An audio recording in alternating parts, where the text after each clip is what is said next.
In a few moments, you will have an experience which will seem completely real.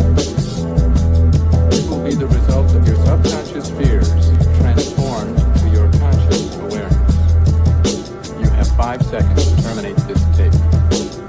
5, 4, 3, 2, 1.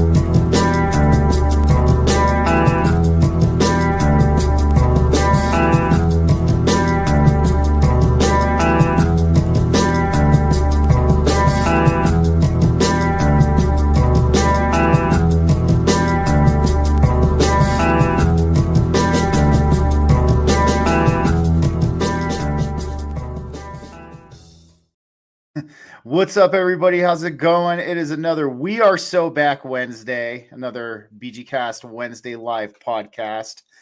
Well, guys, I got a couple things I want to say real quick before we bring our guest on. I want to thank all of the new subscribers on both YouTube and Rumble. Thank you guys for coming over and joining the BG-Cast family.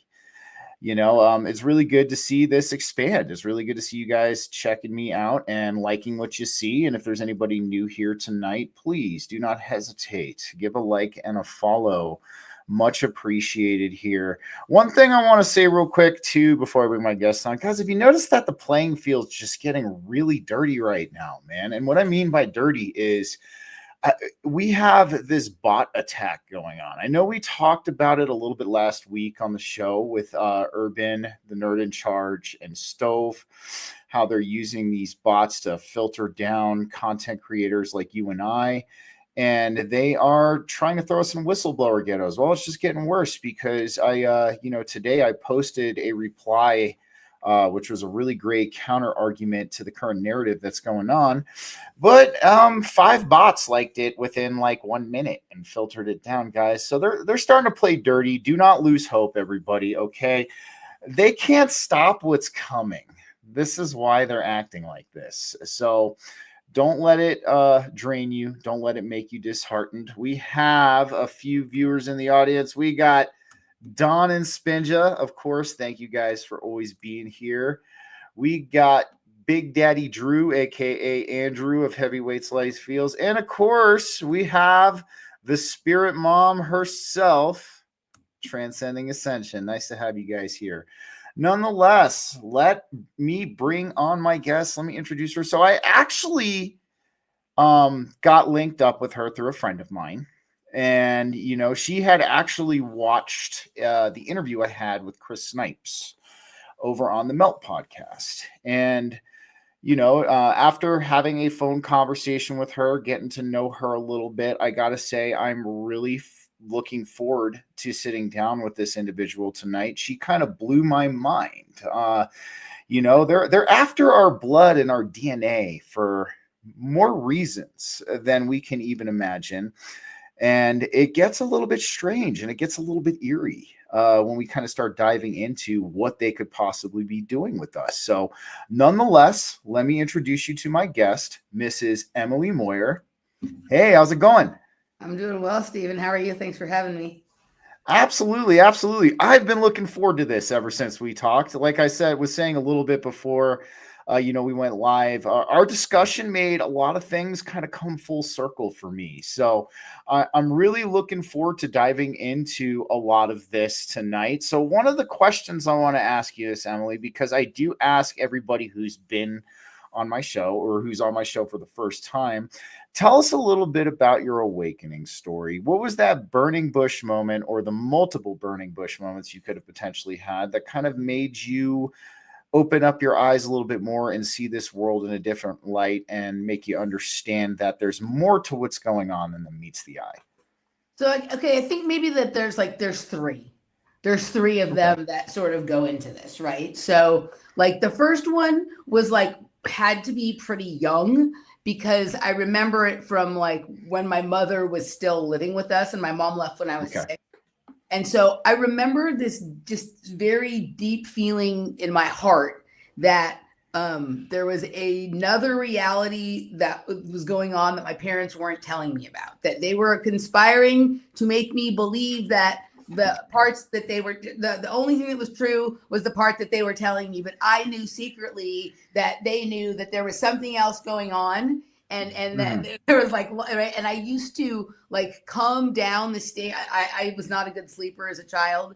And I would like come down the stairs as far as I could to listen to what they were talking about in the living room without them hearing me, because I was sure that I would hear them talking about like, you know, how they were going to continue to perpetrate this hoax on me. Right. I don't know what the nature of that was. Like, I don't know if it was that, like, you know, I don't know what caused me to think that, but I remember always feeling like they would give me an explanation for something. And I felt like, and the rest, and there was like never the rest of it. It was like, it would stop at the place where it's like, okay, like that was layer one, but where's the rest? Right.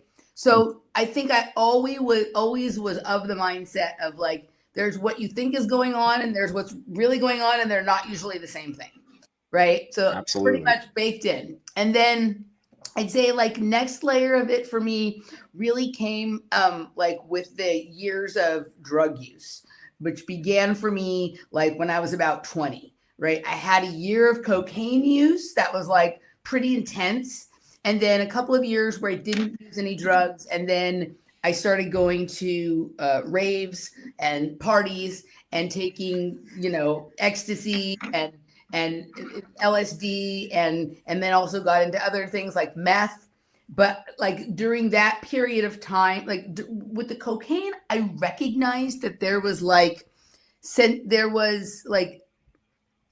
sensation or stimuli, or like, you know, like my hearing was extended and my vision was extended a little bit when I would be on cocaine. And like, I could hear little noises that I wasn't really paranoid, but I recognized like everything sounded much more intense. Right. Okay. So that's interesting. I recognized that, right. That there was like a bunch of stimuli out there that I wasn't normally aware of. But when I was in this heightened state, that I could sort of recognize that there was like more stuff in the space than I normally, you know, was aware of.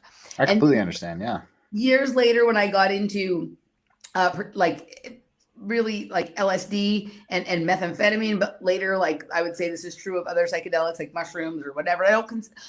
Most people don't consider methamphetamine to be a psychedelic, but I would say it does have at some levels and for some length of time some psychedelic properties.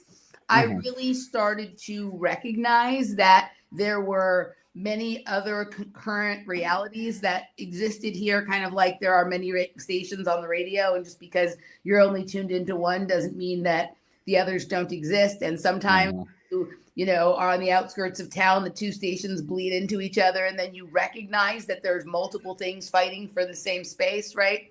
So I kind of had those sort of recognitions that there is more, that thought I had when I was a kid, that there's more stuff that I either can't see and that no one's telling me about, but it's here, that was a truth. And then the wake up to what we would call sort of our controlled or conspiratorial reality for me really came during a very tough period of my life in 2005.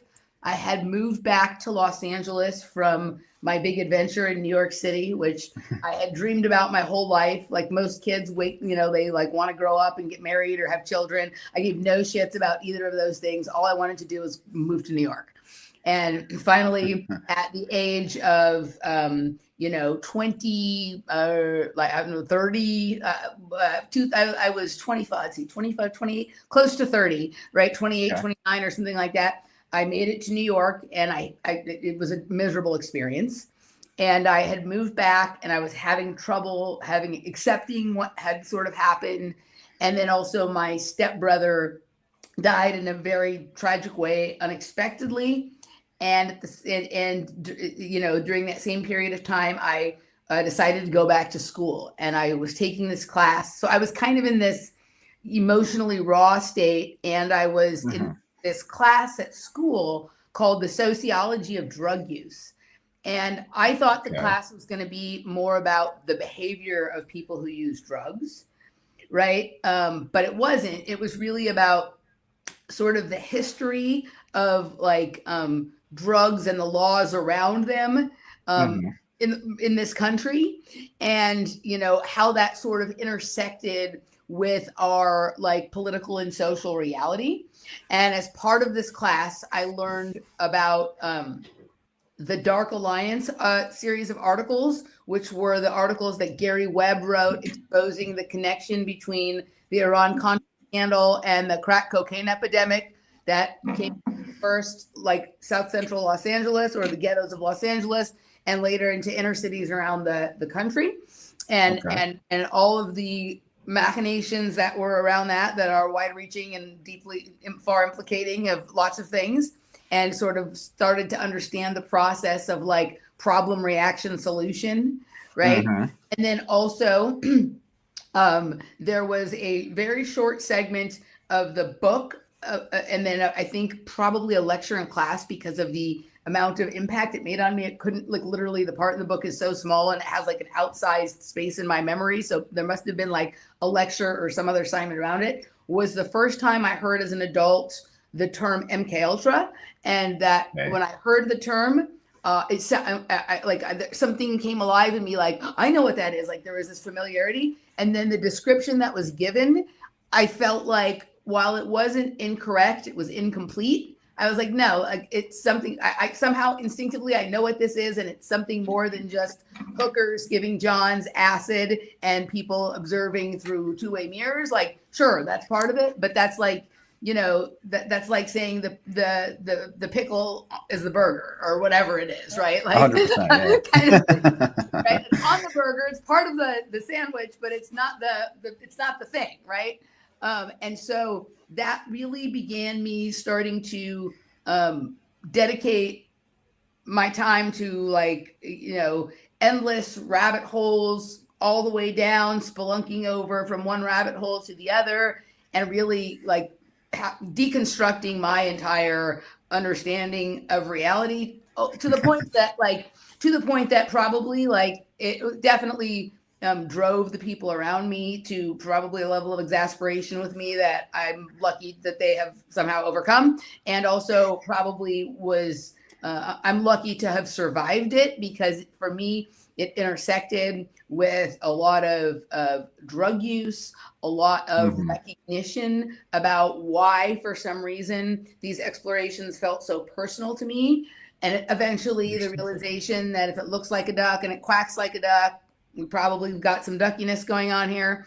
And that what am I going to do about that? Like, am I going to go into denial about that? Am I going to scream from the rooftops about that? How am I going to sort of be in this world, be able to explore the things that feel like they are real or true for me, and get answers, while also like not sort of alienating myself from everyone in my reality and from being able to enjoy normal things in life. I totally get it. Yeah. And it was really, really difficult. And at a certain point, I recognized that the only way that I was going to be able to do that was to get my shit together and to get off of meth, and to sort of put my head down and make myself really disciplined, hard worker at the like sort of normal things that people think you need to do to support yourself and take care of yourself. And simultaneously be pursuing all of these things that I had done at that point more than a decade of research about, and that I had accumulated a lot of knowledge on, but also had a level of intuition and instinct about like what parts of the information were really missing and where this was all really going, and how I was going to make this a sort of creative adventure for myself, as opposed to just like this brutal, hard look at the dark side of reality. Well, the one thing I'm going to tell you this is I heard a lot of my story in yours. I want to congratulate you on getting sober. I know it's not an easy thing, especially, going to, leaving your your home like you did, moving to New York, kind of being exposed to that whole thing. The one thing I'm going to say though is I completely agree with you. I do think that a lot of people feel this way. I mean, I don't really want to quote Steve-O, but I think he kind of summed it up really good when he says that drugs actually melt the barriers of your brain, so you can perceive these different realities. You can perceive these different channels. And one of the reasons why you were talking about how you saw that, at least in my opinion, when you were talking about how you saw the definition of MK Ultra, that it wasn't complete. One thing I've noticed too when it comes to a lot of these topics is we're delivered a lot of half truths, right? Especially when we're talking about in the mainstream education system and things like that as well. But nonetheless, congrats. That sounds like one hell of a story. And, I can imagine that was definitely a interesting time, especially, I heard your fight in there, because when we start experiencing these things and we have that part of us that's like, did I really just experience that? Did I and as you were talking about in your story as well, how, you had to, a lot of the people around you got exasperated with your awakening. I think a lot of us here and a lot of the listeners and viewers definitely resonate with that as well.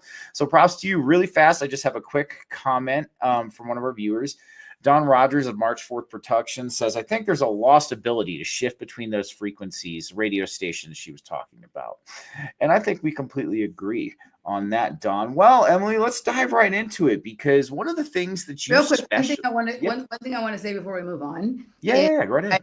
I do not use methamphetamine or drugs that I consider to be harmful for me, right? But I enjoy cocktails and I enjoy psychedelics, and I think having done drugs, I don't promote drug use because it's a very individual, personal kind of thing. But absolutely. I don't regret I regret some of the behaviors I did and some of the choices I made when I was in that condition. I wouldn't do them again. But I don't. They were some of the most important experiences of my life, and I do think that they are here for a reason. And they are portals to other perceptions of reality. And so I think that, for me, I needed to move on from what I was doing. But I also think the experience can be very valuable, and we need to have more intelligent conversations as a society 100%. About what we should do with this, because I don't think it's as simple as do drugs, have at it, or don't do them at all. Right. But I think that, these places that they can take us, both in our mind and in our understanding of time and dimension and space. And I say space, I don't mean the NASA space. I just mean what's here, around us or whatever it is, are important and interesting. Exactly. And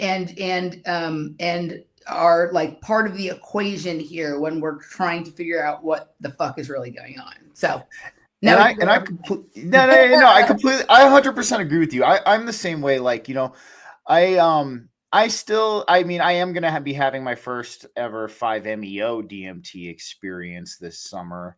I'm doing it under the guide of a healer, a shaman, but no, I'm with you. I mean, when it comes to the drugs and it comes to psychedelics, you're absolutely right. It's a gateway, it's a portal, to this understanding, to these realizations, to these remembrances and things like that. The thing that I think a lot of people still need to kind of pick up on, though, is they still use them as a crutch, and they will use them continuously. I mean, I myself, I've been cultivating my endogenous DMT now for, over a little bit over a year and a half, almost 2 years. And, it gets the psychedelics, at least I feel want you to get to the point where you can do this on your own. They want you to, take the knowledge. I mean, a lot of people say, you get that phone call and, that's pretty much it. Or you pick up the phone, you get that call, that's pretty much it. I think sometimes too, as our perspective changes, we might interpret that phone call differently, but that's, I'm totally with you. It's up to the individual. We do need to have more intelligent conversations about it for sure.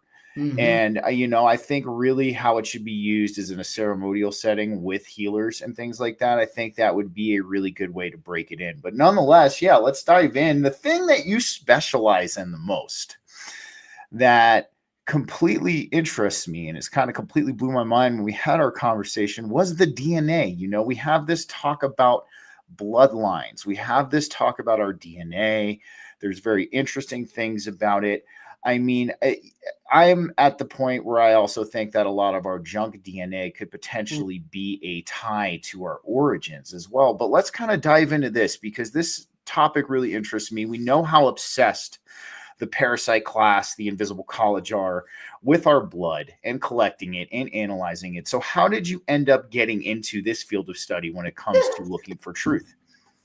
Oh, so again, I don't know if I'm any kind of expert on this, but I have a lot of thoughts. So let's put it that way. Okay, yeah. So, from way back in that period of time where I was like, my entire apartment was like a conspiracy research lab, right? Like I lived in downtown Los Angeles and like everything, like I had like 2 computers open and books here and papers here and something Real quick, were you like that meme where he's got the board with all the papers posted on the back and he's like pointing to it with the crazy hair? Okay. No, totally. I look like the John Nash wall or whatever, right?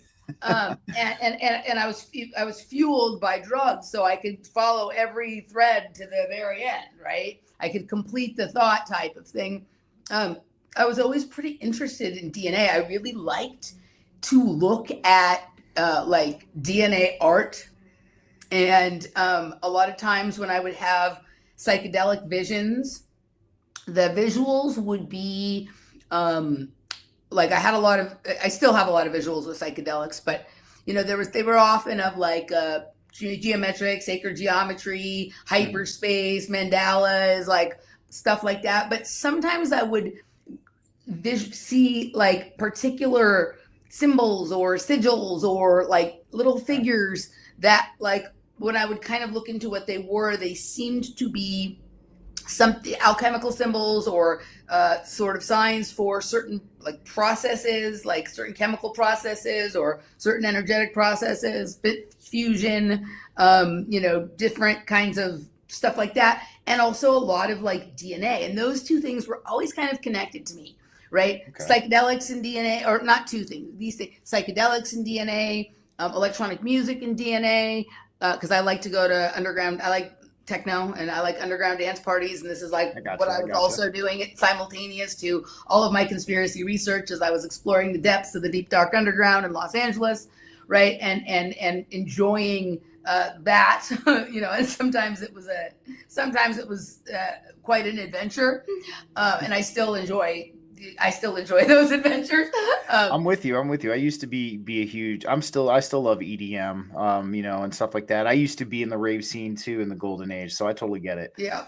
So, these things like energetic processes, geometries, sound, light, for some reason, I always kind of tied them to DNA. Like when I would be sort of like, I'd come home from parties and I'd be like, I saw this thing behind the back of my eyes. It looked kind of like this. And I'd go and I'd find like art that looked kind of like that. And a lot of this art was like, very like implying a lot of things about energy and time and dimension and genetics and whatever it was.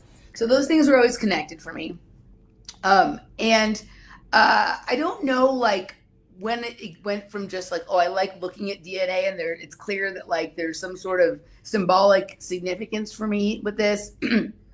But I started to recognize at a certain point that the thing that was most different about me to all of the other people around me was the way that I perceived things, the way that I imagined them, the way that I talked about them, right? That there was some like filter or lens, that information or stimulus coming from out there, when it came through me, whatever I did with it was something different than what almost anybody else would do with it, right? Including people in my own family, people who are interested in some of the same things or said they were interested in some of the same things as me. So I started to wonder, like, what is it really about me that makes me unique, right? And obviously we are the sum total of our experiences and the stuff we inherit from our parents and whatever it is. But I started to look at like what is our body actually, like what is our physiology, what are our ears, what are our eyes, our brain, our consciousness, our blood, our genetics, like what are it doing? And I guess I got to the place where it's like we're decoding light and sound and information differently. Each one of us is taking the same stimulus and somehow like unpacking it, understanding it, running it through like our own particular filter. And so DNA was just sort of part of that. And then I think the other thing was I had done a series early on in my sort of YouTube or podcasting life called Sugar as Programmable Matter, right? And it sort of brought together a couple of ideas that I had, and you know, it was another one of these sort of awakenings that happened at a grief-stricken time. Like a mentor and friend of mine had passed away. She was a nutrition consultant, and during the first few days and weeks after her death, she also died in a somewhat unexpected, tragic way. I started getting all these downloads about sugar, right? And so it was a very raw, very sloppy 4-part series that you can find on my YouTube channel. At that time that I did it, I was on Off Planet Radio's YouTube channel, but I did the series over when I had started my own YouTube channel. But there's a lot of interesting ideas in there, not all of which I think are valid, but I had to sort of run through them all to kind of come to any kind of like understanding or conclusion. That series led to me becoming a nutrition consultant and sort of being known for having this different understanding of like our biology and like, you know, what it does with certain kinds of information. And the crux of it was that like information could be stored on sugar and right. And so this was affecting our behavior. This is part like that. It was sort of why there was a push for so much sugar in our diet period as a way to sort of like program certain ideas and behavior and expressions thereof that sort of dissipate, right? It's kind of like when you watch Inspector Gadget, this message will self-destruct in 30 seconds or whatever. Like as that sugar processes through the body and out, the sugar is gone, but the sort of message remains, but with no evidence about where it came from, right? And I dove into all kinds of weird shit. Like I had some crazy ideas. Some of them I think were really good, and some of them were, you know, admittedly like maybe a little over the edge. But that's how I roll. And I did that series, and about a year or two later, somebody sent me a link from DARPA's Twitter page where they linked to a study that they had funded at Brown University that concluded that, you know, I feel like, I can't remember what the exact phrase was, but something like an amount of information the size of the Library of Alexandria or something like that could be stored on this molecule of sugar, right? So it was like pretty much literally what I had, like, you know, like the versions of what I had said, right? So then I started saying sugar is programmable matter instead of sugar as programmable matter. And when I was looking into that further, they also at the same time were starting to talk about our DNA being used as storage device. And one of the things I had considered for myself during my struggles and then my understanding and then my sort of coming to a different place with it was that I have like an incredible memory, and the way that I store all the information is like quite weird. But that maybe specific people could literally be used as data storage devices. Well, obviously, if you can store information on DNA, then yes, people could be used as data storage devices. And is it some people's DNA that are more capable of holding more information, or and all DNA can hold it, but for some reason, some people are able to sort of process and unpack that information and do other things with it? Right? Like what is the storage capacity of sort of each individual, of each strand of DNA, of each, right? Like I don't have the answers, but I have the questions and the sort of ideas. We got a number from the audience real quick. So 13.5 billion years of data, and the average human stores DNA. And Don went ahead and said, which is the approximate age, or around the approximate age of the known universe. Have you seen that before by chance? I've seen things like that, like maybe not that exact number, but basically the entire history of your sort of your ancestral lineage, which goes back it will go back just as far as that, is somehow recorded in some way, and it's just how you are able to access it and unlock it. Like, how is it encrypted, right? Like, how does it sort of unpack? So there was that, and then about 2 years ago, when I became obsessed with the connection between power and genetics, and in this case specifically like nuclear power or fusion particularly, and DNA, I literally found an article that was talking about how they were, playing with this idea and even conducting experiments of using custom strands of DNA to power fusion reactors to overcome some of the problems that they have with cooling the reactors. The amount of energy that's needed to produce the level of fusion makes the amount that is produced not worthwhile, because they have to expend so much energy like cooling it. And so these custom strands of DNA were super conductive, meaning they had low electrical resistance, so energy could move through them without creating too much heat. So they're able to cool themselves as they get hot. It's kind of like a person that stays cool under pressure. You can stay cool while like you can heat up and cool yourself simultaneously. And so like then I was off to the races. Like I was just, into all kinds of things and starting to look into what is the difference between like what separates one of these strands that is highly, where would they get the idea to use custom strands? If they're going to create custom synthetic strands, it must mean that they experimented with some DNA and found that some people's DNA have this capability.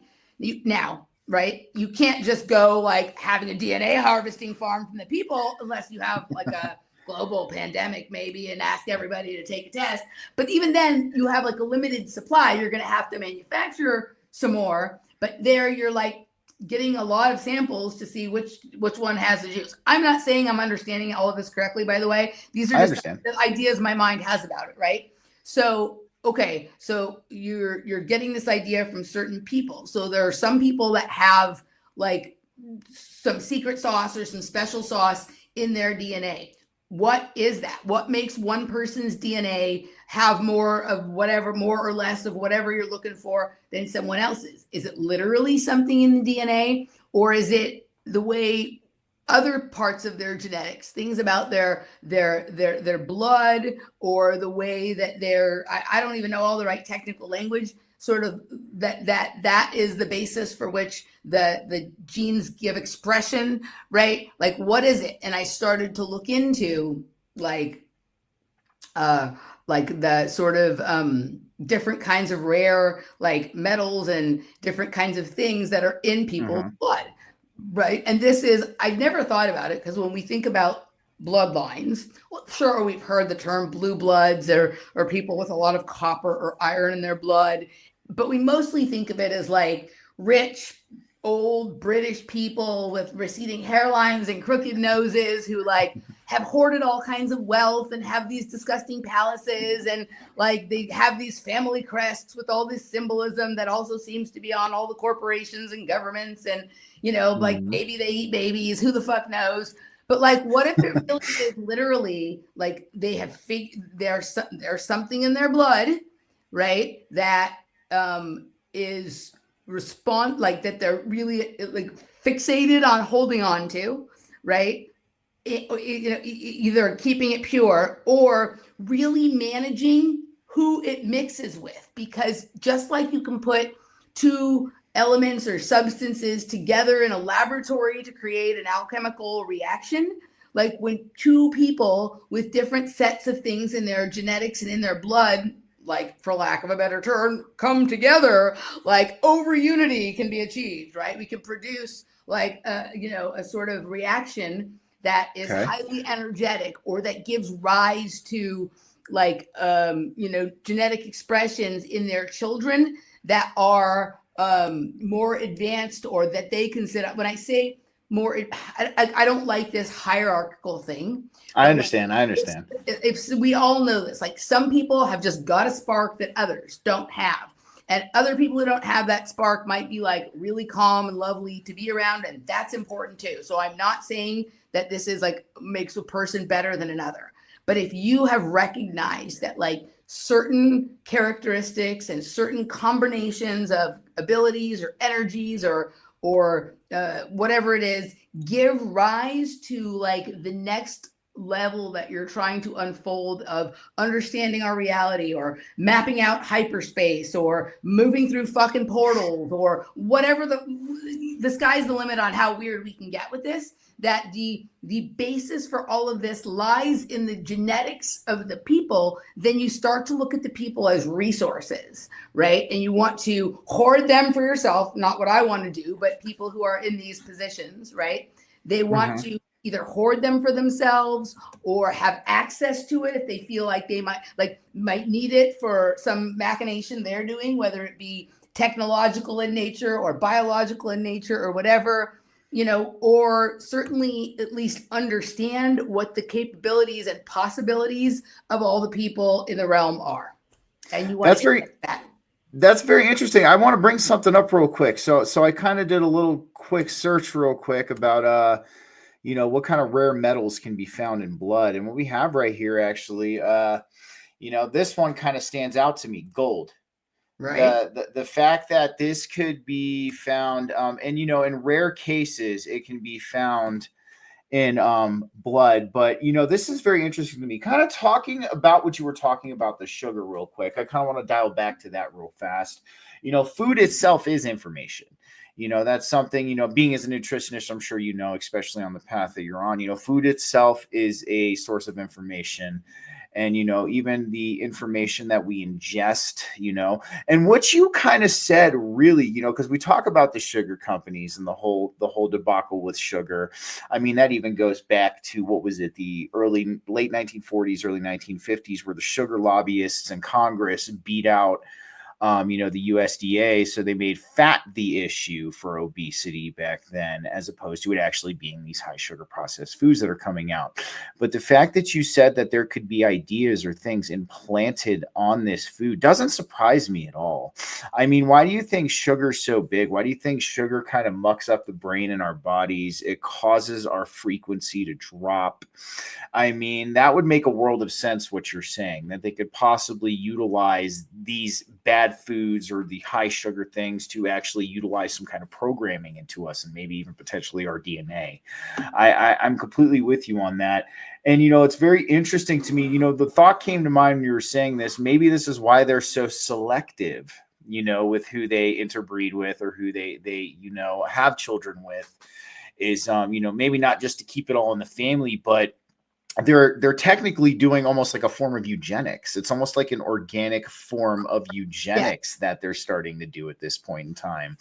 And, the one thing you talked about the nuclear capabilities of what they're trying to, and yes, I know they that pandemic could have definitely been something that they utilized this kind of DNA farm, and of course that's hiding behind plausible deniability. You could try to approach ancestry and all that stuff that preceded it, but not enough people were signing up, Exactly. 100%, man. And plus, what the Mormons were doing with ancestry, another story there. But what in your research, what kind of other technologies have you found that they could potentially be utilizing this for? Because to me, I've noticed too, I mean, we're even going to get into the whole targeted individuals thing a little bit here, because I know a lot of people have experienced this.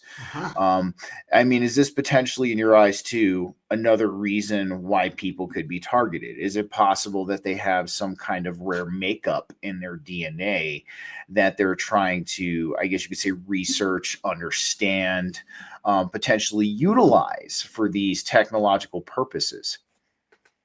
Okay, so there are a couple of things that, based on what you said. I have a few tidbits about sugar, and then a tidbit or two about the metals that you brought up, and then we'll get to the eugenics, and maybe starting to understand that it's something different than what we were indoctrinated to believe about, like a master race and kill all the black people or whatever. Right?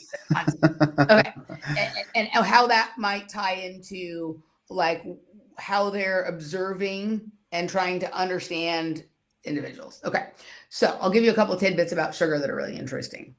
Let's hear Have them. you ever researched lily waves? No, I have not. I'm gonna write that down. Okay, Lily so waves. I haven't talked about this in a long time, so like my mind is not fresh on it. But like, yes, they are associated with John C. Lilly, who is, definitely his works are a huge part of like the institutional knowledge around mind control and MK Ultra and extra human abilities and telepathy and all kinds of things, right? But this literally, we have these built into the electricity in our home, right? And what lily waves do to water and sugar molecules in the body is kind of fascinating, right? It's Very kind of like, so I recommend people look into it. I'm not gonna, it's been a while since I've like read through it. And so I don't want to like say a wrong thing here, but it definitely creates challenges and I guess for some people opportunities within our biology to disrupt, to what do you call it? Sort of like to steer in another direction, to keep people at least semi-conscious of what actually is going on in and around them, right? And lots of other interesting phenomena. And these lily waves are part of the dirty electricity of our homes generally. Okay.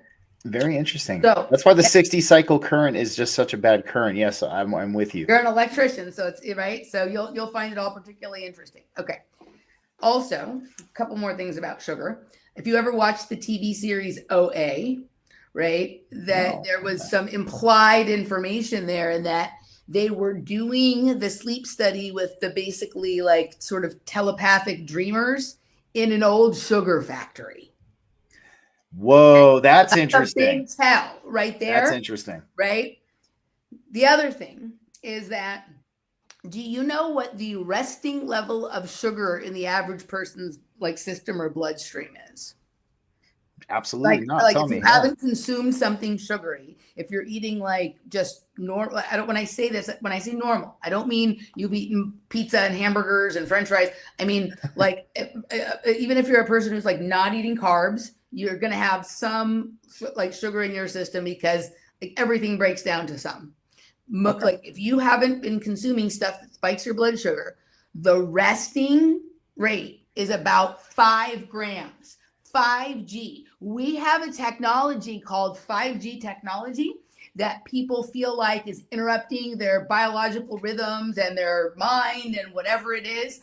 And that came about at the peak of literally having sugar forced into our diet in ways that don't even make any sense. Like there's food that does not taste sweet that has like tons of sugar in it, right? Oh, I know. Trust me on that. Yeah. So to me, there's like a hint there, right? That like reducing the amount of sugar you eat, keeping your blood sugar at that 5 gram level or, just beneath, and not, and being very, it doesn't mean never eating sugar or whatever. It means being very conscious of the fact that you are in a more vulnerable state, not just like physically, like you might get unhealthy if you eat too much sugar, you might get fat, but like literally you are more influenceable, easily influenced, more suggestible, more like your membranes are easier to penetrate, right? Like your cellular, everything in the body is at a slightly degraded state because it's possible. This is what I'm not saying this is for sure,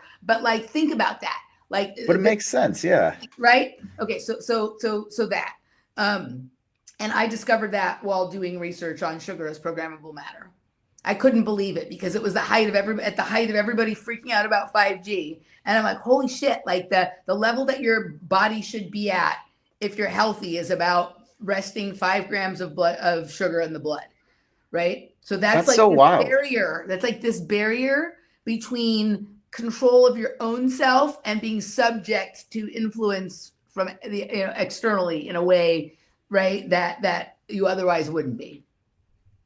Dude, you're blowing my mind with this, because to me, that's a very huge synchronicity.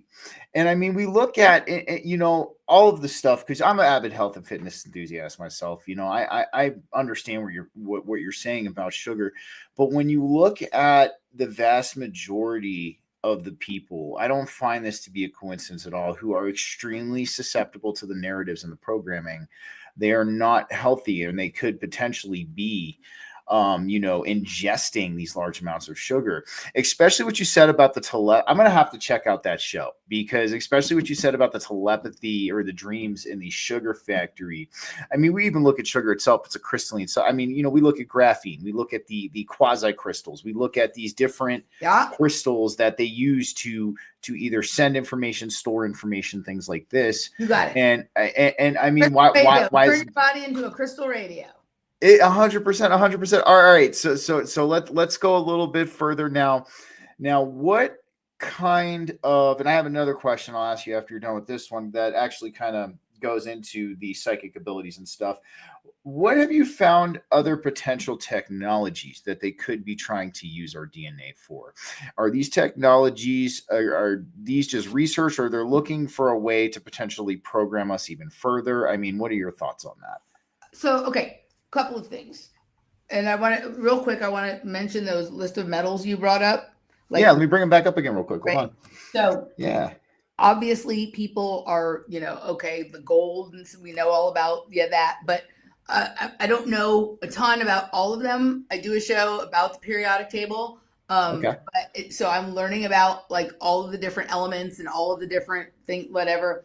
But one of the elements that I haven't covered yet in the show, because we haven't gotten there yet, but that I am a little bit studied on, is ruthenium, right? So ruthenium is a superconductive element, right? So it has low electrical resistance, which means it can exist in like high energy fields, right, without getting too hot.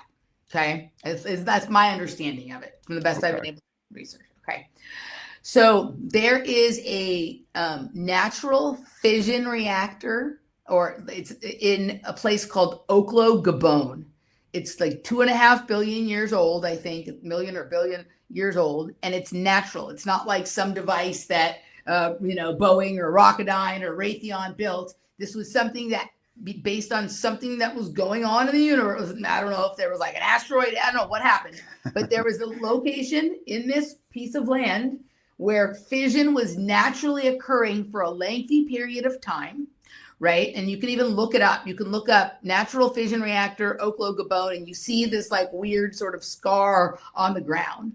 But how they know this is the amount of ruthenium that is in the ground there, which is a byproduct of fission. So once things separate, then like ruthenium was there. Now, a thing that I've learned from my friend Benjamin Balderson, who's an alchemist, is like the question about whether fission or fusion is better, is one is good, one is bad. That's the wrong question. We should be doing both of them and like daisy chaining it and making the most of both processes, because they're each good for slightly different stuff.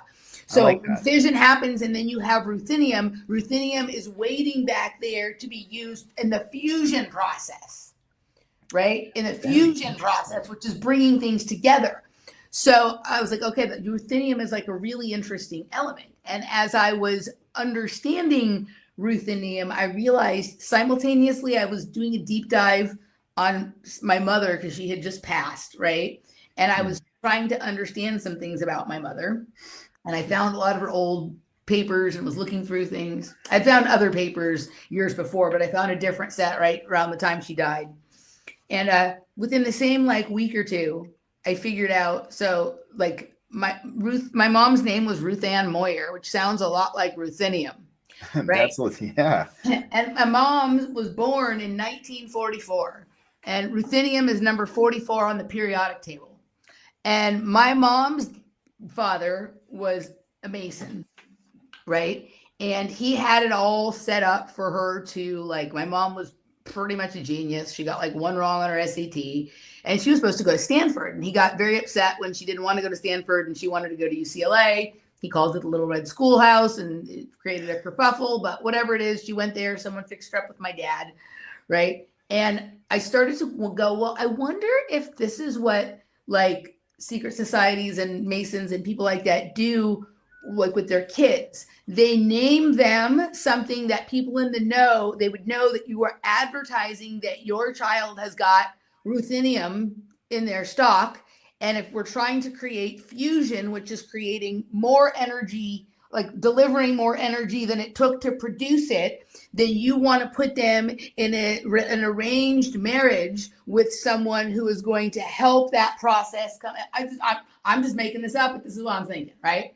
So that's interesting, though. So check this out. So I'm like, okay, well, how would this play out with my dad? Because my dad's family is like super different than my mom's family, right? My mom's family her mom was a Christian Scientist. Her dad was some denomination of Christian that wasn't really practicing. And he was into like Masonry, and he had been in he'd worked for the government in the War Department, which was, you know, like, and then he moved to California and became a banker. But one thing I discovered after my mom died, when I was looking into, or actually my mom might have still been alive, but I was looking into him doing some genealogy, was that he was a lifetime member of what's called SIRS, which is the Schizophrenia International Research Society. And I'll get back to that in just a second. Okay. Right. And so I'm like, okay.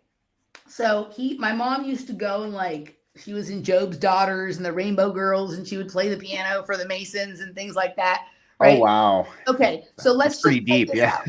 Let's play this out. Like if they were using this to sort of advertise bloodlines and keep things, if not in the family, mixing with something that will make you greater, will produce something that is more than what it was made up of.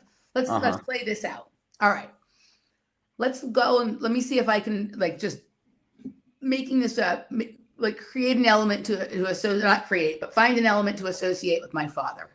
And just kind of intuitively and with just a little bit of research, I decided that my father is here representing radium. My father's name is Richard Allen Moyer. Okay. So both of my parents are Ram, R-A-M, right? Now they're both that because they got married. And so they're both Moyer, right? My mother's, maiden name was not an M, right? But it is married. RAM also is what you have on your computer. It's called random access memory. And we were talking about like storing information on DNA and like in maybe other parts of our genetics or whatever it is, right? So both of my parents are referring to random access memory. And my mom, I'm going to guess that she is ruthenium and my dad's radium. I'm like, all right, what's happened? I pick radium. Radium is 88 on the periodic table. So my mom is 44, and I picked radium before I knew the number or what it means, right? My mom, I just decided that that's what I felt like was going on here. So like mostly intuitively. My mom is 44, my dad is 88. So 88 is double that, right? But also when you add 44 and 88, you get 132. You add 1 to 32, you get 33 degrees, right? You get 33, which would be the signature of a Masonic kind of ritual or marriage or connection. Again, this is just me spitballing, right? So, so like I started to think of things that way, that like, oh, what if this is sort of what they do, right? Like they with their way that they name their child or sort of with certain characteristics, people who have the eyes to see, the ears to hear, and the mind to know will pick up what they're putting down and get the message and do something with it or not. Right. So I have this ruthenium that I discovered this thing about the ruthenium and the the fission reactor in Oklahoma, this thing about my mom. And then I was doing a series of shows with this guy named James Johansson, right? Shout out to you, James. Hopefully we'll do some more shows in the future. And he has a wealth of knowledge on iboga, right? Are you familiar with the? Yes, I am. Very familiar. Yep. So iboga comes to us from a tribe called the Twithi tribe, which is in Gabon, which is where the fission reactor is. So my head started going, well, what if the bark of the trees that they're getting the iboga from uptook the ruthenium from the ground that was there because of the fission reactor? Which is very possible. Literally all these sort of information about like what was happening at that time about these processes are being like taken into the tree. Then the tribe is taking this bark and they're using it in their ceremonial rituals where they connect with their ancestors from the past in the future. And one of the things that's interesting about this tribe is that they have no murder, right? And one of the things that's interesting about iboga is that it makes you understand how other people are affected by your behavior and how they see you. If you can understand another person, you're not going to murder them. If you understand 100%. why they're doing what they're doing or how the way you act makes them feel or vice versa, right? You're not going to do that. So there's something about this substance, iboga, that may have something to do, again, just spitballing here, with elements that are in the ground and what our exposure. And remember, like, it's a kind of a weird thing that they always tell us to like stay away from places where there have been nuclear spills or like, you know, like where they're like, they don't go near the particle accelerator or the fusion reactor or the fission reactor or the Department of Energy or the power plant. You know this, you're an electrician, stay away from here. What if some of those things would actually like alter or sort of unlock our genetics for us, and we could literally understand information that has been stored there for, you know, since the very beginning, not just about like our family and our whatever it is, but about like what has happened here on Earth for the entire history of its existence and what the possibilities are, like, right? So to me, like, these things are all mushed together. And when you start bumping up against the things you're not allowed to know about one, it seemingly coincides with the things you're not allowed to know about the others, right? Okay. And so I'm proposing that these things are connected, that a lot of the 100%. Things that they tell us are not good for us are really maybe like not good for them, because if it advanced us, if being, do you ever hear about the people who like thrived in like the fields of Chernobyl after the spill, and they like lived healthfully and whatever it is, right? And they're like, you know, now they're like 90, but they haven't aged a day since the day of the spill or so. I mean, I'm not saying that that would happen for everyone or it exactly works like that, right? Totally. But I think that like a lot of the things that we are fearful of are our right to know and understand. And that might actually, when I say be good for us, I don't necessarily mean that like mean it in the same way that like your vegetables are good for you or whatever it is, but like everything that is here is like every sort of stimuli, every substance, everything is an opportunity to understand. And I'm not saying that there's no danger and we should just try everything and whatever it is, but like I err on the side of like trying more things than not, because usually, even if you're like, I'm never going to do that again, you have an advance in understanding, and you like that, you know why you're not doing it again. You're not just not doing it because, like, you know, they said don't cut the tag off your mattress, right? 100%. Well, no, the one thing that you brought, I absolutely agree with you. They do tell us that certain things are not good for us, and they turn out to be one of the biggest things too. That I mean, when you look at the recommended daily 100% of vitamins, right? And they say you shouldn't go above this, but you know, when you look at certain vitamins like iodine, You have amazing health benefits when you go above the 100. Actually, it cleans the fluoride out of your body for one. It also chelates heavy metals from your body as well. So for me, that's great because I work around metals all the time. I mean, you look at zinc. When you increase zinc, they tell you not to go above your daily value of zinc. When you increase zinc, your immune system gets boosted like thrice-fold. You almost get, and it also for men, it helps boost testosterone. We look at a lot of, that's why they tell you not to take too much. Yeah, exactly. For men, if you take in more zinc, it helps boost your testosterone. No, 100%. And as far as radioactivity goes, that is very interesting. That's something that I definitely want to look into a little bit more. But no, I mean, you even look at the sun. They tell you the sun's bad for you. They tell you to put sunscreen on. But then again, you go out and you get fresh sunlight, man. You get extra vitamin D. You get a boost in testosterone from that too. And I mean, it helps you. I mean, it helps regulate your circadian rhythm. There's so many health benefits to it. So I'm 100% with you. I think, when we look at a lot of these things that they say are bad for us, they're half truths. They don't want us to explore into that territory. And I'm with you. We do have this right to know. And I don't know if you ever, so there was another nuclear fission reactor they found. It was 14,000 years old, but it was found in South Africa. It was in the shape of a honeycomb pattern inside the cave wall. I'll have to take a look at exactly, but we're looking at, these ancients had this kind of knowledge about these nuclear capabilities. I'm wondering if they potentially knew something about the DNA. But no, I'm telling you, the fact that, even as you were talking, I looked up, I'm radium. That's the end of my birth year is 88. It's radium. So that's just something else. And then I looked up my wife's, and she is thorium, which is actually a superconductor too. It's a weakly radioactive metal. So this is interesting, man. And what you kind of brought to the surface is, there's in the invisible college, in these secret orders, there is a symbolic language. And,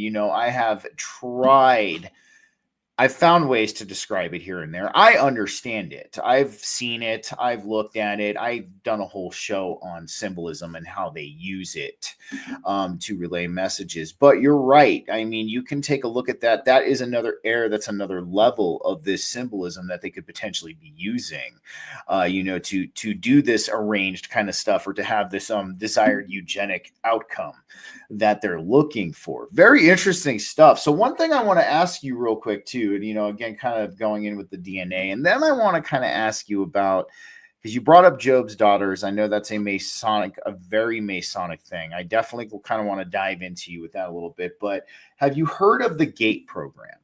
Sure. Are you familiar with? Yep, you're familiar with that. Yep. Yeah, absolutely. Preceded by Project Talent. This is where, I was definitely part of the gifted and talented. They were always giving me little tests and separating me from the class, and half the people or more than that I know all had that experience as well. So yeah.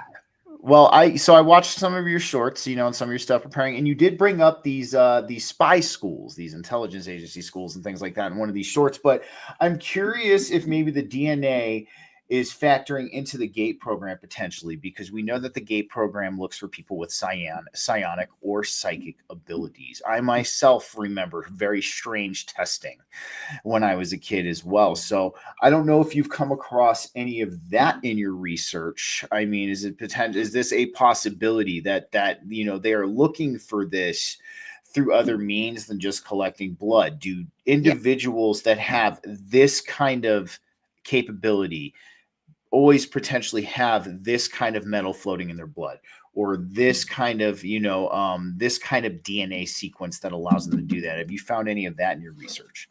So there's all kinds of things going on, right? And so I think one of the things we've been tricked into in alternative information communities is this sort of we hear that it's about either opposes a mainstream narrative, or we hear someone say it's about Rh negative blood, or everybody who's an MK Ultra is some combination of Celtic and Native. It's bullshit, right? There's different locks to there's different keys to different locks, right? And so there's all kinds of ways to observe analyze and index the potential of the people that you have access to, right? Okay. And so sometimes, it's like sometimes people have a really interesting ethnic makeup, and that gives you a clue as to where you might want to go looking. Other times it's just observing the behavior of the child or the person, or the way that they talk about things or interact with the external reality. The way that little kids will explain things, right? The way that they tell you what's going on for them sometimes is rich with information that wouldn't mean as much coming from an adult, because an adult is like front loaded with like ideas of what certain things mean, whereas kids are more likely just to tell you what they're seeing or feeling or hearing or whatever it is without knowing if it's good or bad, so not being afraid to say it one way or the other or whatnot. But one of the main ways that they go on a fishing expedition is by examining people's eyes. The eyes probably tell them if they're going to be interested. And I'm not saying it's always that way, right? Like, so what about the eyes, if you don't mind me asking? So this takes us back to what I said about my grandfather being a lifetime member of the Schizophrenia International Research Society, and ties it to what you were saying about taking high doses of vitamins, and they say it's bad for you, but maybe it's not, maybe it's really good for you, right? Okay. So there's a field of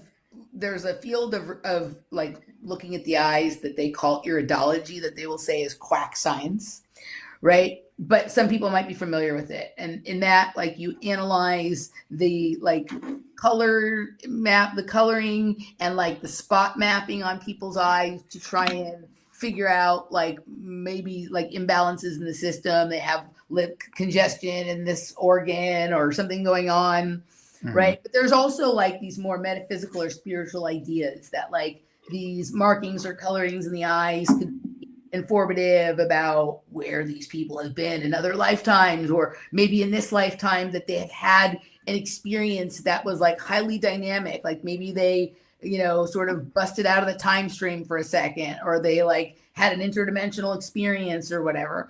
But there's also, so that's like one way of examining someone's eyes.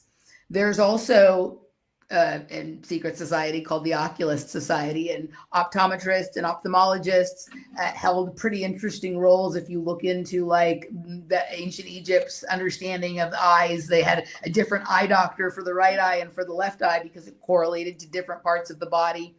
But there's also like the stories of like, I don't know that I believe the mainstream narratives or sublevels 1, 2, or 3 of like what may have been going on in Germany in the 40s and things like that. But there are stories that like Dr. Mengele in the camps was interested in finding women and children who had a condition in their eyes called central heterochromia, and they would separate those people out and either want to experiment on them, or if they had already deleted them, examine their eyes, and that he was fascinated with this central heterochromia thing, right? Now, what so heterochromia is 2 different color eyes. So like when you see a husky that has like one blue eye and one brown eye, that's heterochromia. Central heterochromia is when you have like, I have like green eyes or bluish green eyes, but there's like a little yellowish or golden ring around the pupil, and then I got that. So it's multiple colors within the same eye, central heterochromia. Now, not all people who have central heterochromia are Jewish, but like it's most common amongst Jewish people, right? And they seemed to be very fixated on this in the whatever was going on there in Germany in the 40s, right? So I have central heterochromia. And what's weird is it's a rare condition. It's fairly rare, right? And it's most common amongst Jews, but almost everybody I know, Jewish or not, has it, right? 100%. Yeah, I have it. My big toe's Jewish. I got like 8%, but like, yeah, no, it's like, it's my big toe, but no. So I have like bluish hazel eyes. They do change color, like depending on what I wear, but I do have a tiny gold ring right in the idea. So interesting. Okay. So, So there's some correlation between this like obsession with genetics and the eyes having something to do with it, right? Now, schizophrenia is correlated with these interesting lipid deposits in the eyes, okay? And they're not, the people who research this are not sure if the lipid deposits cause the schizophrenia or if the schizophrenia causes the lipid deposits, but they understand that there's a high degree of correlation. I've also understood that there's something in our eyes called cryptochromes, and cryptochromes help us decode light and sense magnetism. All right. And birds use these for their migration patterns. Birds have them. People have them too, but there's less understood about it in people than there are in birds. But what a cryptochrome would be, it's like a pigment inside your eye. So you know how they had like wars about like the Tyrian, the blue dyes and the purple dyes, and like Ahmed Hillman talks about like when they were doing the drugs and the oracular cults in antiquity in Greece, like they all had this purple dye, the burning purple all over their eyes because it was like part of the drug cocktail and whatever it was, right? So these pigments are prized for fabrics, but also I think they were taking them as drugs. But some people have pigments in their eyes that make them see things differently. And we as a culture have stigmatized that. This is my opinion, right? Spitballing. We have stigmatized it and called it schizophrenia, right? And so we have cryptochromes and fat lipid deposits. They might be the same thing. I'm not quite sure exactly. I'm not right? But I learned about the cryptochromes from Alison McDowell. And I learned about the fat deposits on my own. And she told me about the cryptochromes after I told her about my thinking about the correlation between heterochromia and being selected for some of these projects, and maybe the higher capability for sensing or seeing other realities, and therefore having the idea that maybe you had experienced like time travel or dimensional travel or something like this, right? And think about this. If your eyes cause you to sense areas where there's increased magnetism and pull you towards them, then of course you're going to have more frequent anomalous experiences than people who don't detect that. Okay. But what if we're calling schizophrenia, we're calling a mental illness. So when we're saying someone has a mental illness, right? Because they are seeing a bunch of shit and hearing a bunch of shit that is not there. What if it's there and the rest of us just can't see it? What if the pigments and the fat lipids in their eyes are causing them to decode light and therefore reality differently than we are, and they're able to see all those things that you and I have to be on drugs, like we talked about in the very beginning of the conversation, like cocaine and methamphetamine and psychedelics made me have like able to see the rest of the reality that I always sensed was there. So like, what if there's like tons of things, like there's no outer space, there's no far away, there's no really past or future. Everything is here right now at different frequency bands. And some people can see them and other people can't. And we call them mentally ill, right? But we're just fucking blind and stupid, right? And check this out. So what if those things are really there and the elite are obsessed with knowing how that all works? In fact, the Scottish Rite Freemasons have been like studying schizophrenia more like intensively than any other group of people for a really long time. Remember I said my mom, like Scottish Rite Freemason, my mom's dad was, he was in the Schizophrenia International Research Society, right? They were obsessed with this for a variety of reasons, including like they were concerned about like dementia later in life. And so they were trying to get an understanding and a handle on it to cure it maybe, but also they had maybe some idea that you could take like homeopathic doses of schizophrenia by like consuming biological material of someone who had it, like a homeopathic dose to sort of like ward off the thing sort of later. I learned about that from my friend Thomas, Paranoid American.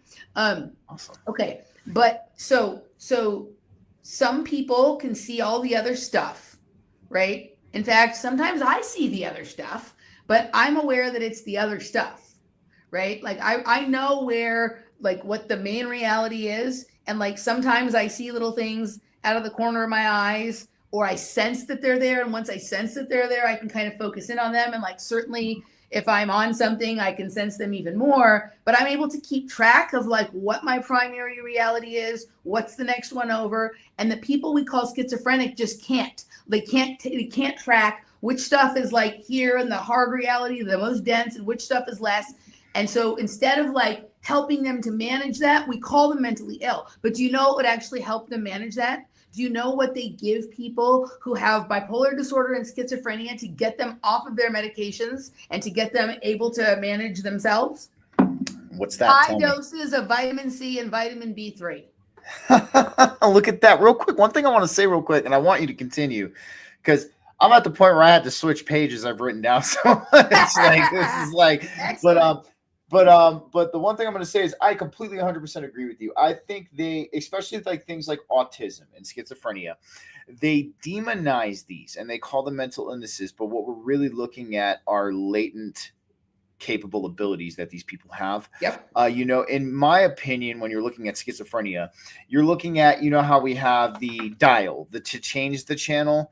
Their dial doesn't exist. Like it's kind of exactly. It's constantly dipping into these different channels, these different frequencies. And they're perceiving this. And yes, they demonize them. And the medicine that they put these people, I can't even imagine, man. Like I've seen the side effects of some of the medicine that they put people on schizophrenia on. It just sounds like you would be on the drugs that they give you for it. You would be in a complete and utter living hell. Even things like Alzheimer's and dementia too.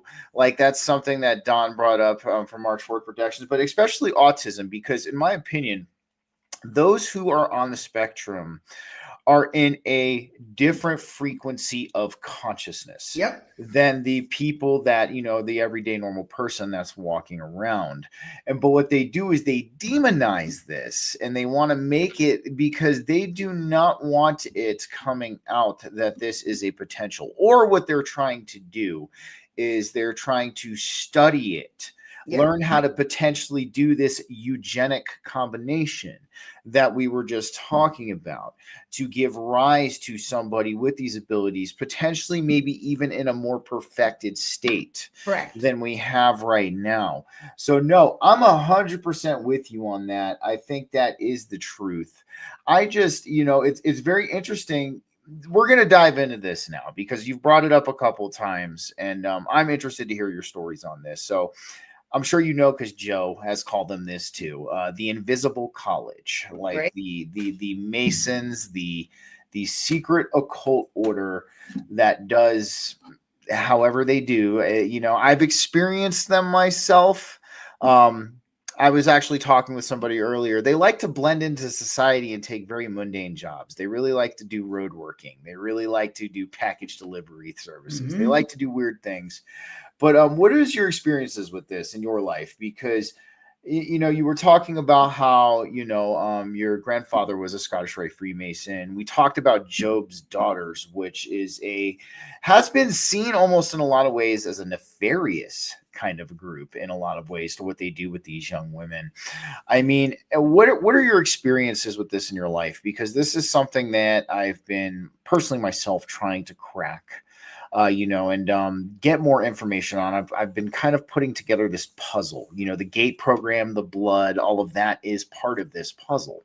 And so, I mean, have you had any interesting experiences with this throughout your life, especially because your grandfather was affiliated in this as well?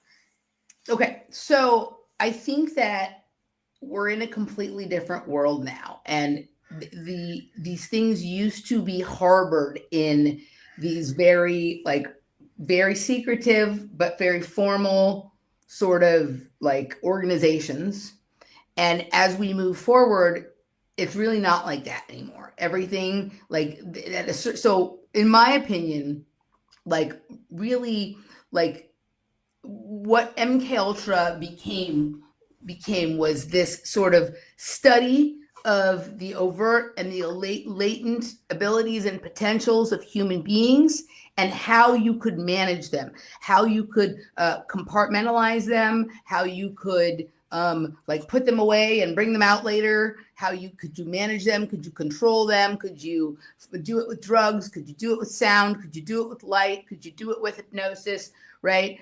Who was most easily sort of who it worked really well on, who it didn't, which people you could really control, and which people actually there's no point in controlling this person. The best thing to do with this person is wind them up and let them go and watch them, because what they do naturally with the way that they engage their consciousness or their inner stuff, their biology, their intelligence, their physical potential with the external world is more informative, is more valuable than trying to get them to do something they don't want to do. Right. And so it's not that those organizations don't exist and don't do any of that kind of stuff anymore, but it's not anywhere near exclusive to that. And we're talking about, observations and things happening in, different countercultures, whether they be cults or whether they be scenes or movements, right? We're talking about things that correlate with athletics and diet and technology and weird things that people get into, games. There's a million ways to do this, right? So, okay. So I have backed off of the looking at all of this stuff as nefarious. And I gotcha. I moved into a very neutral position that ranges from just neutral observer to sort of amused by or interested in find it more interesting than I do offensive at this point. And how I got there was just I examined it from every angle, from that you could get to, from the pissed off position, or someone's doing this and we should go after them, or this is bad. I looked at it all the ways that you could, and I found that I couldn't get the answers I was looking for. And when I backed up and was I don't actually know what this is, right? I became consumed with who was doing it and why before I even completely understand what it was or how it was happening. So I want to know exactly what it is. And the way you do that is to observe and figure out how certain things happen, how this fucking world works. Okay. So for me, it's there is this, this interest that certain groups of people have in observing, indexing, managing, and sometimes trying to interfere with, control, or even sometimes assist, help, whatever, right? Something to realize its potential or something to come about, right? And some things you can accomplish through pressure and threat, and others you have to sort of entice somebody. You have to make them interested in sort of playing along or curious or whatever. And all this stuff is on the table, right?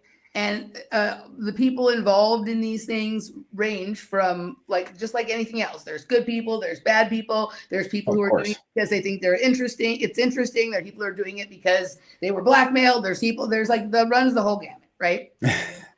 Runs the whole gamut. So as far as this invisible college, first of all, hello to Joe. I love Joe. I love Joe.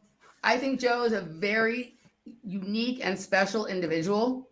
And, I would agree. Right. And oops, sorry about that. It takes a lot of courage to tell people the story that he told about what happened to him. And there's a level of detail and specificity there that is intriguing and would be impossible to make up, right? And so I was fascinated when I heard him, and I interact with Joe, but it does seem to be that there are people who are sort of invited in one way or another to have a little peek around behind the curtain, who have become like almost like I don't mean this in a way like someone becomes a candidate for a promotion or to get into a school or whatever, but it's kind of like that. Like that a person has been noticed to have an open mind or a unique way of seeing things that would allow them to be able to accept the omnidirectional, multidimensional nature of this reality and the fact that there are many, many things happening here concurrently, right? That I'm to the place where I think that literally there's like a bunch of other realities that are right here with us at a different angle. Like I would agree. In my opinion, I would agree. With a lot of it has to do with light and sound and how we sort of focus our attention, like what sort of frequency bands we tune into, right? And there's like certain experiences or objects that are like boundary objects or boundary experiences. And when you engage with them, if you're paying attention in this unique kind of way that is like not hyper focused, like you're kind of like relaxed and doing your thing, but like something sort of has your attention over here, sometimes it pokes through. And if you can figure out how to resonate with that, you can kind of cross over. And for a moment or an hour or whatever it is, it's kind of like, you know, a lot of people are really aggressive in trying to like penetrate the space-time, like the Van Allen radiation belt, or like you want to penetrate this membrane by force. But what it really is, I think, is like there's something on one side of the wall that's vibrating, and there's a membrane that's separating you from that. But if you can start to vibrate at the same frequency as the thing on the other side of the wall, you're able to just sort of move through it, right, gently, or attract that other thing through towards you.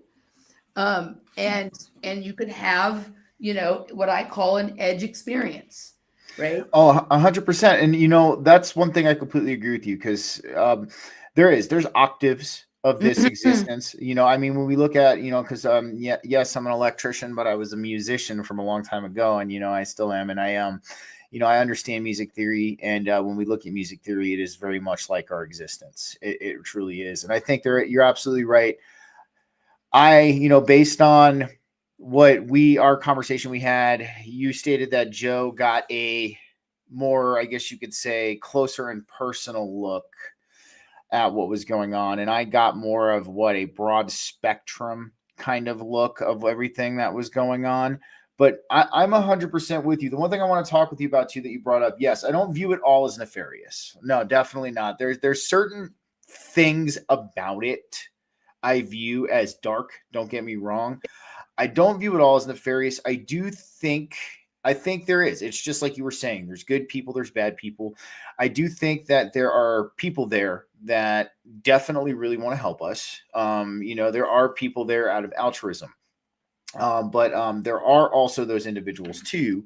You know, we look at that balance that we have here, that sway in that balance of the dark when it comes to all of this. The only thing nefarious, I mean, at least this is just my personal gripe about it, I guess you could say, is the withholding of our true history and our true nature.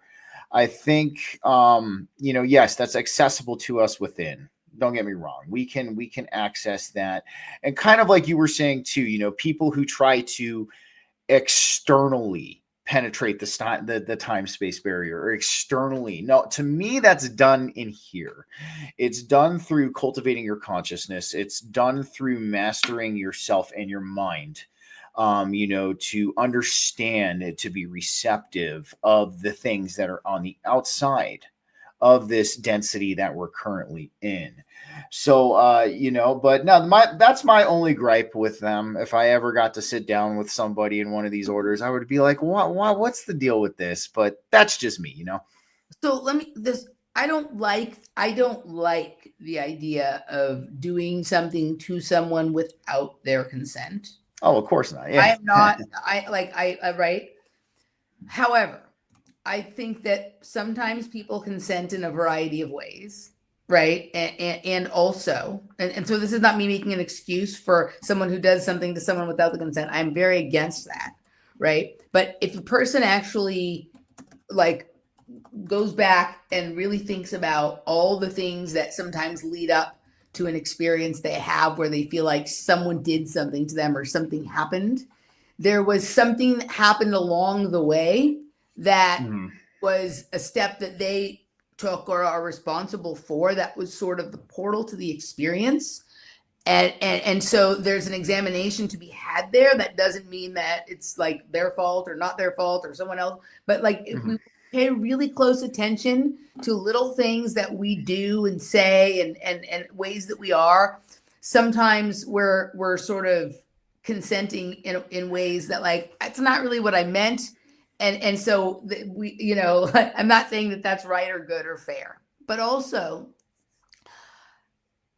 this idea, and I used to firmly believe that things are being withheld from us, especially by my parents when I was, say, little, and it's unfair, right? And I'm not saying that there's no truth to that, but I've examined a lot of things from that perspective, and I couldn't get the answers, and I got bored, so I started looking at other directions, and I find some compelling things. So I'm not saying I'm right, but this is another way to look at it.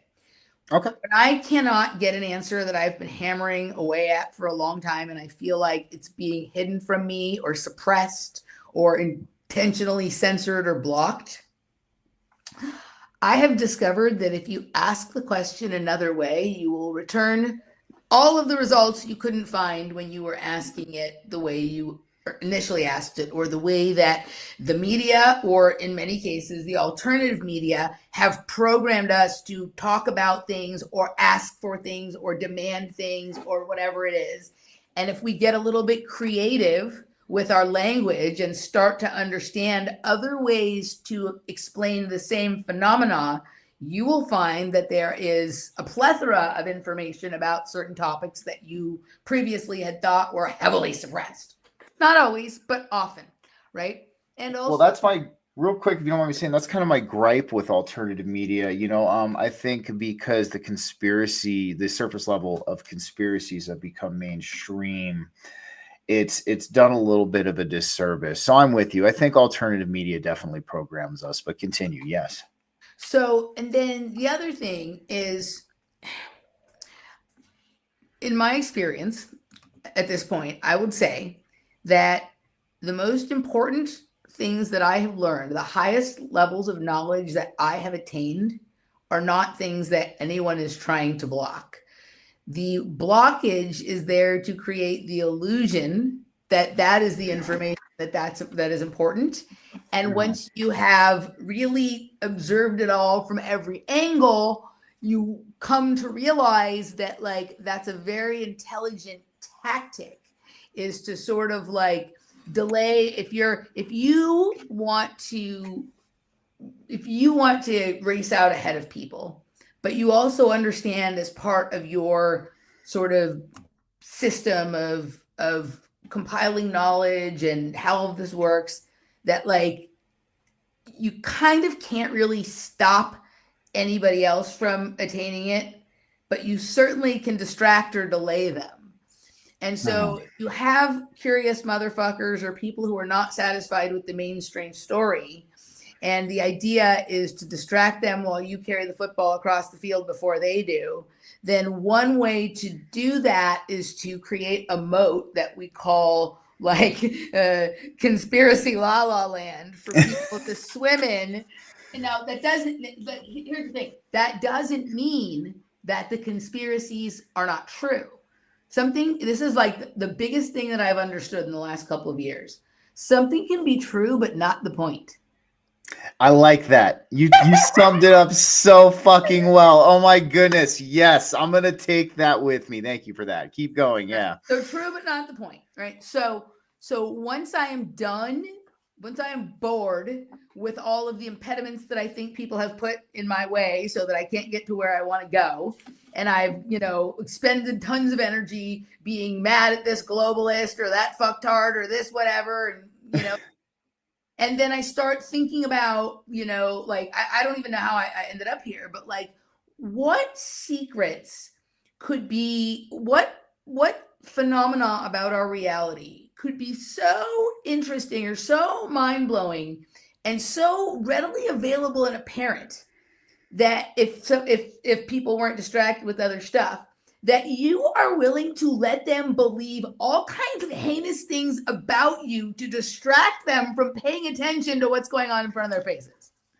That's oh man, dude. Like you're opening up a can of worms. And one thing that I've learned from you tonight, I'm gonna say is, I've done a lot of healing on myself. I've done quite a bit of perspective shifts. In this situation, you have inspired me to shift my perspective on this 100%. It's not that I'm past the angry phase, and you're absolutely right. The conspiracies are true, but they're not the point. To me, they're the I use the cake analogy. You might like this. So we have a big cake, right? It's a massive cake. It could be a triple decker wedding cake, whatever you want to call a cake. And we look at the conspiracies and the whole geopolitical. That is the very thin layer of icing on the entire cake. There's more within that cake. There's more, remembrances, realizations, knowledge, things like that within that cake. And you're right. People get stuck on the icing. They're like, they're just sitting there and they're just enveloped in the icing. Thick and creamy and blah, blah, right? I know, right? It's like, and people like us are like, hey, you should really have a slice of the cake. You should look what's in there. And they're like, no, the icing's fine right now. And that's basically what happened, so. I mean, but I also think that this is part of the test, right? And I'm not saying it's right or the responsibility of some people we don't know somewhere to put us through tests. It's not, that's not what I mean. Like, if the truth about our reality is that we are eternal, that we have access to everything and everywhere all at once, right? And that anything we can imagine, we can manifest, can be true, that's a lot of responsibility. If you have people who are immature, not settled within themselves, right, haven't done the process of self-reflection, haven't had the experience of overcoming adversity and coming back from having fallen and made a fool of yourself or fucked up and all this kind of stuff, then when they realize that they can produce free energy technologies themselves, or that their genetics, their body is somehow the key to opening an entrance to another dimension, they're going to do irresponsible things with that. So having to go through all of this stuff, but particularly learning to not be distracted by the very seductive, lascivious, low vibe kind of stuff that offers an immediate dopamine hit, and instead sort of stay true to the things that captured your imagination and your interest at the beginning of your quest. Notice those other things, pay attention to them, acknowledge that they're happening, and learn from observing them. But if you find yourself in the basement of a pizza parlor or whatever it is, looking for someone, and having spent, all your time with that and not doing a thing that you love and that sparks inspiration and imagination for yourself and for other people, and that you used to do that and now you never do that, and all you do is examine the dungeons of either the real world or the internet looking for bad guys to and again, like I said, that stuff can be true but not the point. Then you need to finish that phase and learn from it. I'm not saying people shouldn't do it. I fucking did it. You wouldn't believe, this was back when the internet was the Wild West. Some of the shit I remember those days I found on the internet, right? Thank God I was on drugs when I discovered it, because it was so disturbing that if I hadn't been sort of numbed, I always said about drugs don't make you not feel traumatized or not feel lonely. It makes you not care that you're traumatized or lonely, so you can keep going. Exactly. Right? So I can keep researching, right? But I completely lost focus, and I lost the point of why what I ever was interested in, or in the very beginning of my quests, I was interested in fusion and genetics and sacred geometry and sound and light and art. And like suddenly all I was doing was like researching, pedophilia and who was doing it and like which, banker was doing this and that. And like you go through that phase, but then it's like, okay, but like those people that we say are doing that, like they're also all the people that are like invested in all of these higher technologies that we're talking about, that like literally they're telling us one thing externally, like Stargate is going to give us fucking mRNA vaccines for cancer, when literally like Stargate was a project that was run, through, military and intelligence to like identify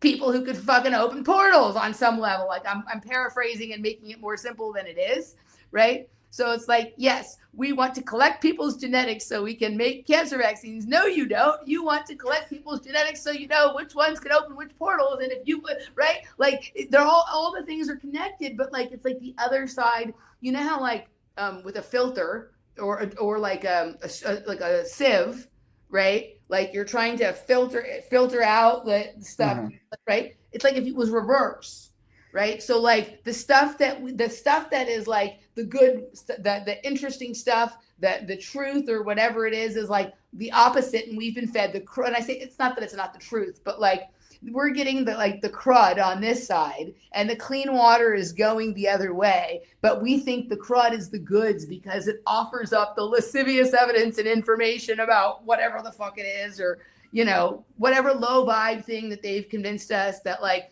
we're all sick and we all need healing and medicine and whatever it is. It's like on the opposite side of that same research and that same technology is the answer to the questions that we're really asking.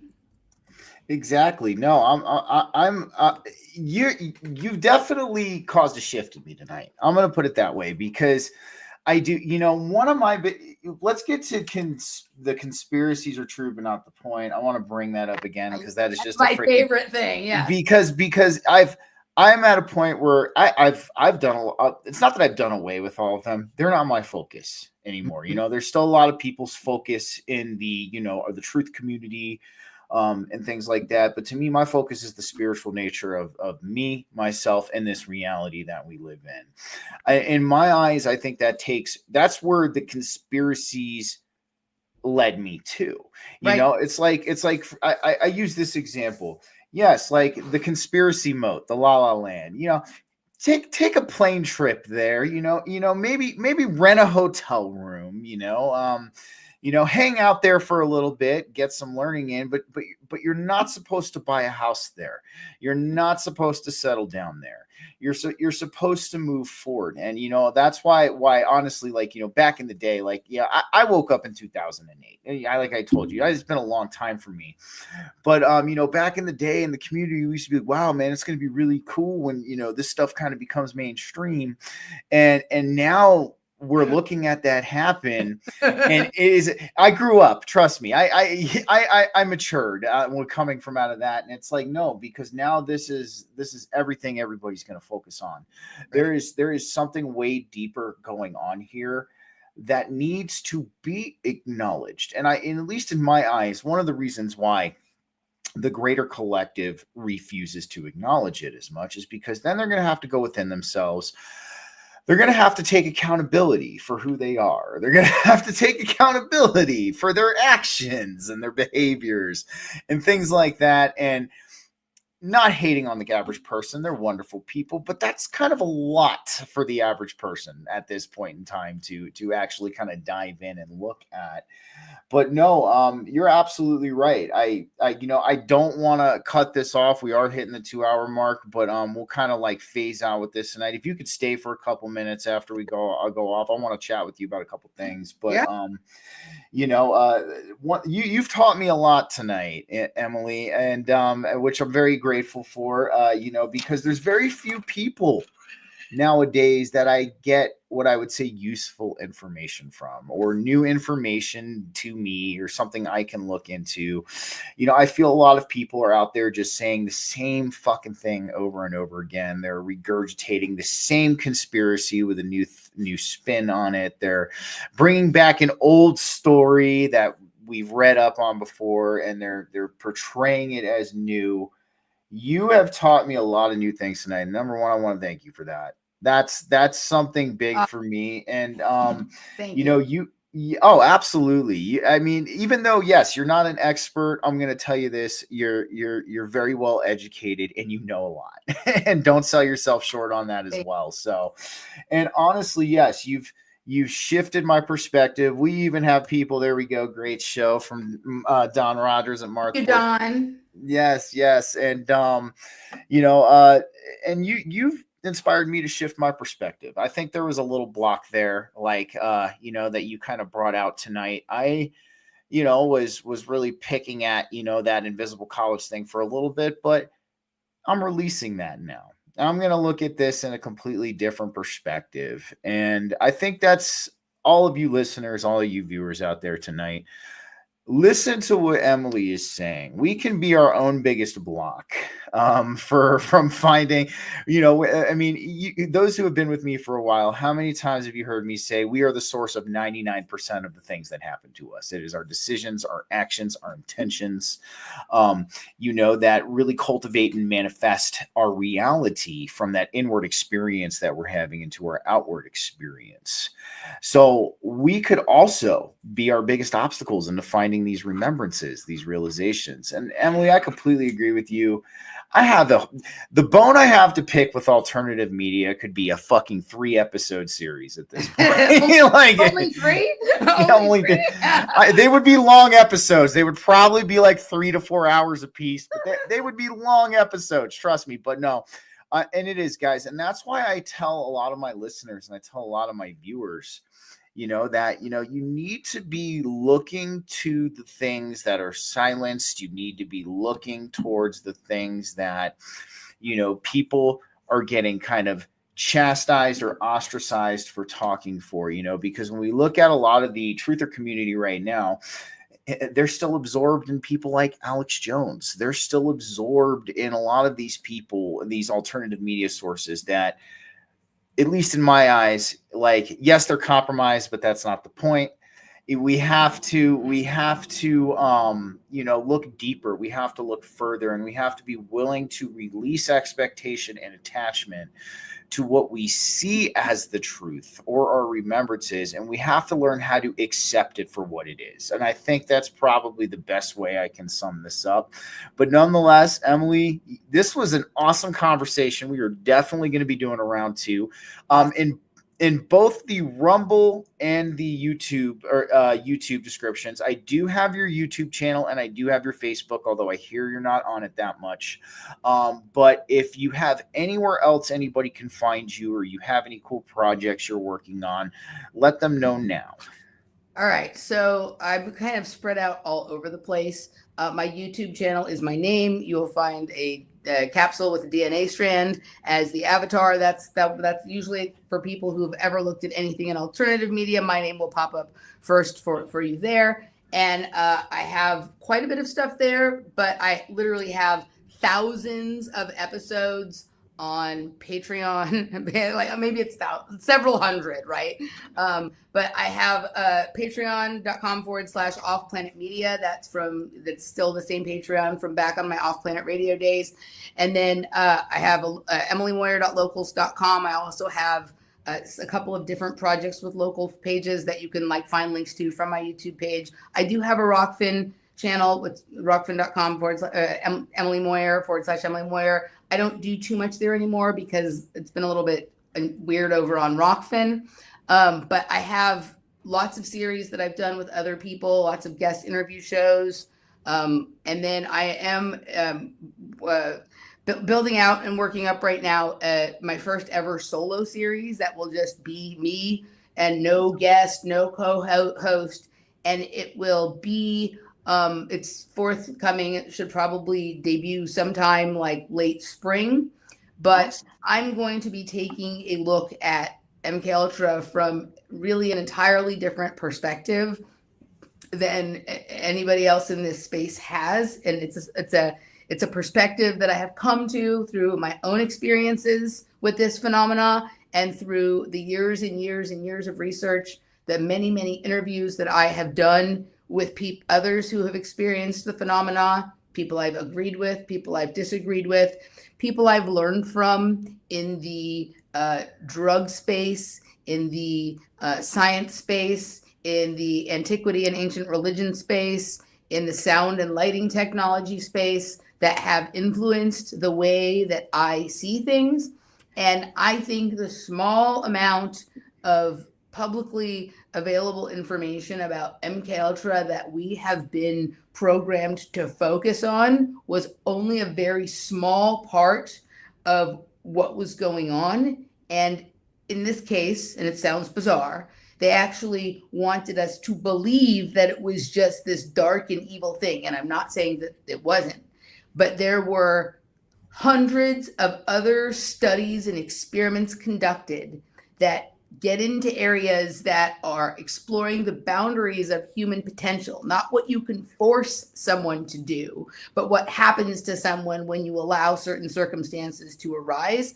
And so it is not an endorsement of the things that they did, but there's a whole other bunch of information that we haven't seen. The stuff that we've seen is all the bad stuff that indicts them as being evil.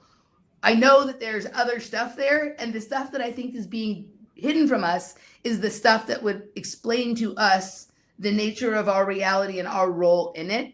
And I think this harkens back to the kinds of collections of information they had in ancient Egypt or Greece or wherever it was, where, you know, certain groups, sects, cults, or whatever were studying the human beings and their interactions with nature and recording all of it. And it had to do with substances, and it had to do with ritual, and it had to do with time and location and all of these kinds of things. But that's not what they told us. They told us that, like, the CIA gave drugs to fucking Johns and interrogated them and turned a few people into Manchurian candidates.